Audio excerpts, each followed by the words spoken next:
నారా లోకేష్ యువజన ఫౌండేషన్ ఏర్పాటు చేసిన అన్నా ఎన్టీఆర్ జనార్దన్ క్యారేజ్ లో పేదలకు అన్నదాన వితరణ కార్యక్రమం జరిగింది. నారా లోకేష్ యువజన ఫౌండేషన్ తెలంగాణ రాష్ట్ర కార్యదర్శి గోగినేని రవిచౌదరి మేనల్లుడు రెస్వాంత్ సాయి చౌదరి జన్మదినం సందర్భంగా పేదలకు 5 కేజీలు రైస్ బస్తాలు, అదేవిధంగా 927 రోజు అన్నా ఎన్టీఆర్ జనార్దన్ క్యారేజీలో పేదలకు భోజన వసతి కల్పించారు.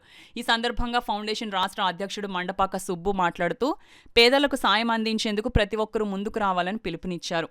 రెస్వాంత్ సాయి చౌదరి కుటుంబ సభ్యులకు, అదేవిధంగా తెలంగాణ ఫౌండేషన్ కార్యదర్శి గోగినేని రవిచౌదరికి రాష్ట్ర కమిటీ తరపున అభినందనలు తెలిపారు.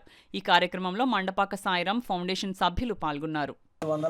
227 రోజు పేదలకు భోజన వసతి కల్పించిన తెలంగాణ ఫౌండేషన్ రాష్ట్ర కార్యదర్శి గోగినేని రవిచౌదరి మేనల్లుడు రెస్వాంత్ సాయి చౌదరి గారికి రాష్ట్ర కమిటీ తరపున నా తరపున హృదయపూర్వక జన్మదిన శుభాకాంక్షలు తెలుపుతూ మరి ఈరోజు రెస్వాంత్ సాయి పుట్టినరోజు సందర్భంగా పేదలకు 5 కేజీల రైస్ బస్తాలు, అదేవిధంగా భోజన వసతి కల్పించిన గోగినేని రవిచౌదరికి నా హృదయపూర్వక అభినందనలు తెలుపుతూ మరి పుట్టినరోజులు ఆర్భాటాలు పోకుండా పేదవారికి అండగా ఉంటూ మరి చేసుకుంటున్న ఫౌండేషన్ రాష్ట్ర కమిటీ సభ్యులకి, టీడీపీ నాయకులకి, మహిళా మనులకు, నా కుటుంబ సభ్యులకు ప్రత్యేక అభినందనలు తెలుపుతూ మీ అధ్యక్షులు మండపాక సుబ్బు.